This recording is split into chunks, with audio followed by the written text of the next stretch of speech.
In the hierarchies of hell described by medieval demonologists, among the legions of fallen spirits, there existed a prince whose dominion was unlike that of his warlike brethren.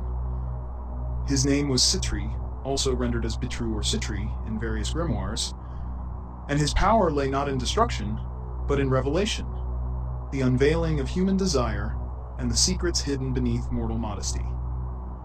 Welcome to this exploration of one of demonology's most fascinating figures. If you find value in these deep investigations into occult history and ancient texts, please consider subscribing and following our channel. Your support allows us to continue bringing these carefully researched stories to light. Sitri's tale was one woven through centuries of magical texts, beginning in the medieval period and crystallizing in the great grimoires of the Renaissance. To understand him was to understand humanity's eternal fascination with desire, beauty, and the hidden truths of the human heart. According to the Pseudo-Monarchia Daemonum, compiled by Johann Weyer in 1577, Sitri held the rank of great prince in hell's aristocracy. This text described him as commanding 60 legions of spirits. The term legion in demonological literature traditionally referred to between 4,000 and 6,000 demons, suggesting that Sitri's domain encompassed hundreds of thousands of infernal servants. The Lemegetan Clavicula Salomonis, known more commonly as the Lesser Key of Solomon, listed Sitri as the 12th spirit in its first book, the Ars Goetia. This grimoire, which claimed Solomonic origin, but was actually a Renaissance compilation, positioned Sitri among the 72 demons allegedly bound by King Solomon. The Ars Goetia specified that Sitri appeared in the order of princes, a distinction that placed him above mere presidents, dukes, and marquises in hell's complex bureaucracy. What made Sitri's rank particularly notable was that it was not earned through martial prowess or destructive capability, as with demons like Beleth or Person, but through his unique dominion over human sexuality and emotional truth. His principality was the realm of intimacy itself. The grimoires were remarkably specific about Sitri's appearance, though they presented an interesting duality. The Pseudo-Monarchia Daemonum stated that Sitri initially appeared with a leopard's head and the wings of a griffin when first summoned. This bestial form was described as a test or natural state, possibly symbolic of untamed desire and the predatory nature of unchecked passion. However, Weir noted in his text that when the conjurer commanded it, Sitri assumed human form. The Ars Goetia elaborated on this transformation, describing that once changed, Sitri manifested as a figure of remarkable beauty. Some manuscript traditions of the Lemegetan specified that this beautiful form was feminine, though others left the gender ambiguous, perhaps appropriately so for a demon whose dominion encompassed all forms of human desire. This transformation from beast to beauty held symbolic weight in demonological interpretation. The leopard, with its spotted coat, traditionally represented sin and deception in medieval Christian iconography. The griffin, a hybrid creature, symbolized the dual nature of all demons, appearing as angels of light while harboring destructive intent. The beautiful human form that Sitri adopted represented his function. He was the revealer of beauty, the instigator of desire, and the demon who made manifest what humans wished to keep hidden. His appearance was itself a working of his power, transformation and revelation combined. Sitri's powers, as described across multiple grimoires, centered on three primary functions that were intimately connected. According to the Ars Goetia, Sitri caused men and women to show themselves naked if the conjurer desired it. This power extended beyond mere physical exposure. Medieval commentators understood it as the removal of all pretense and social artifice, forcing truth through vulnerability. Beyond manipulation of desire, both primary sources credited Sitri with the revelation of secrets, particularly those concerning women. The Lemegetan stated he could reveal the secrets of women and mock them, bringing to light hidden thoughts, past actions, and concealed desires. This gendered specificity in the grimoires reflected the patriarchal anxieties of their time, when female sexuality and autonomy were subjects of intense social control and male fascination. Some manuscript traditions suggested that Sitri could also reveal any secret the conjurer desired to know regarding matters of love and lust, making him a demon of exposure in the broadest sense. Nothing remained hidden in matters of the heart when Sitri was invoked. The Magical Calendar, a 17th century grimoire attributed to Tycho Brahe, associated Sitri with the manipulation of affection and the creation of illusions related to beauty and desirability. This text positioned him among demons who worked through enchantment rather than direct force. Though Sitri appeared less frequently in folkloric legend than demons like Asmodeus or Buer, several traditions emerged around his invocations. One account from a 17th century German grimoire tradition described a nobleman who allegedly summoned Sitri to discover whether his wife had been unfaithful during his absence at war. The text claimed that Sitri appeared and caused both the wife and her supposed lover to appear before the conjurer in a vision, showing them in their nakedness and revealing the truth of their affair. The legend served as a cautionary tale about the dangerous knowledge demons provided, as the nobleman, driven mad by what he witnessed, murdered both parties and was subsequently executed.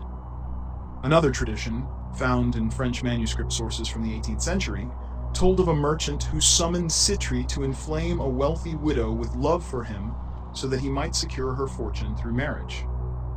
According to this account, Sitri fulfilled the request, but the merchant found himself equally inflamed with uncontrollable passion, becoming enslaved to the very desire he had meant to weaponize. The legend concluded with the merchant squandering his own wealth on the widow, who eventually tired of him and cast him aside, a moralistic ending warning against the manipulation of emotions. The grimoires themselves warned that Sitri's powers came with inherent dangers. The Ars Goetia included specific protective measures for his summoning, including the use of Solomon's triangle and the brass vessel, suggesting that Sitri was particularly difficult to control once manifested. Some commentators noted that demons governing sexual desire were especially treacherous because they worked through human weakness rather than external force. The conjurer's own nature became the avenue of demonic influence. The practical grimoires provided detailed instructions for Sitri's summoning. According to the Lemegeton, he was to be called within a properly consecrated circle, with the conjurer protected by divine names and angelic seals. The text specified that the conjurer should wear the silver ring of Solomon, engraved with the hexagram, as protection against Sitri's particularly seductive nature. The Pseudomonarchia Daemonum noted that Sitri was governed by the constraints placed upon the 72 demons by Solomon, bound by oath to obey the conjurer who possessed proper authority and knowledge. However, Weyer warned that unlike demons whose powers operated externally, Sitri's workings affected the conjurer's own perceptions and desires, making him particularly dangerous even within the protective circle. The traditional day for Sitri's invocation varied among sources, though some manuscript traditions associated him with Venus, and therefore Friday. The planetary connection aligned with his dominion over love and desire, linking him to the celestial influences that medieval and Renaissance magicians believed governed human affairs. Protection against Sitri's influence, according to various grimoires, required not just physical barriers, but moral fortitude. The Lemegeton implied that the conjurer must approach with pure intent, seeking knowledge rather than manipulation, though this advice sat uneasily alongside the explicitly manipulative powers Sitri offered. The grimoires, while cataloging Sitri's powers, also revealed his limitations. Like all demons in the Solomonic tradition, Sitri was bound by the names of God and the authority granted to humanity through divine hierarchy.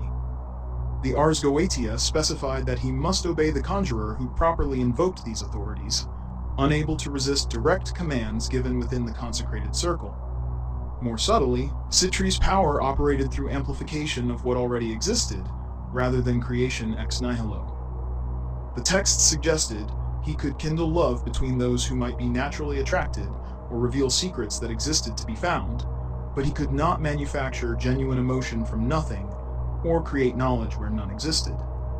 His was the power of revelation and intensification, not creation. Additionally, several commentators noted that Sitri's workings were temporary unless maintained through repeated invocations.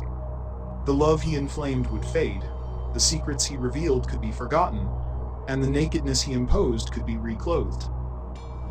His power was dramatic but impermanent, requiring the conjurer's continued engagement to maintain results. The grimoires also implied that Sitri was particularly vulnerable to invocations of chastity and purity, with some texts suggesting that virgin conjurers or those who approached with genuinely pure intent regarding sexual matters held greater power over him than those driven by lust.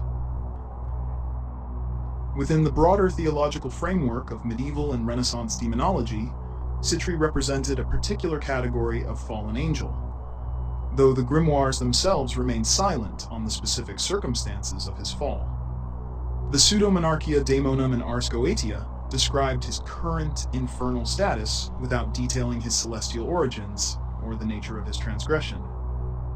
Medieval theologians, influenced by texts like the Book of Enoch and the interpretations of early church fathers, categorized the fall into several types. Some angels, led by Lucifer, fell through pride and the desire to be equal to God. Others, according to Genesis 6:1-4 and its elaboration in 1 Enoch, fell through lust and desire for the daughters of men. These were the Watchers, angels who abandoned their heavenly stations to pursue earthly pleasures. Given Sitri's dominion over sexual desire, nakedness, and the inflaming of passion, some later occult commentators speculated that he belonged to this second category of fallen angels, those who fell through lust rather than pride. However, this remained interpretive conjecture rather than textual assertion. No grimoire specified Sitri's angelic name, his rank in the celestial hierarchy before the fall, or the particular sin that caused his descent. Unlike demons such as Asmodeus, whose fall was elaborated in the deuterocanonical Book of Tobit, or Azazel, whose corruption of humanity was detailed in Enochian literature, Sitri appeared in the magical text as a fully formed infernal entity without backstory. Some esoteric traditions suggested that demons governing specific human weaknesses had once been angels assigned to guard against those very weaknesses, that Sitri might have been a heavenly spirit tasked with protecting human chastity or moderating desire, who himself succumbed to the very temptation he was meant to prevent. This pattern appeared in various apocryphal texts regarding fallen angels, though no source specifically applied it to Sitri. His inclusion in the Solomonic hierarchy placed him among demons who had been bound by divine wisdom and forced into service. Sitri stood in the grimoires as a prince of revelation, a demon whose power lay in exposing what humans worked desperately to conceal: their desires, their vulnerabilities, their secret selves.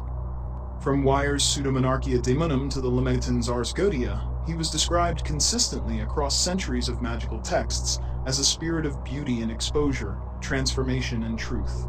His legacy in demonological literature represented humanity's complex relationship with desire itself: feared, sought after, hidden, and revealed.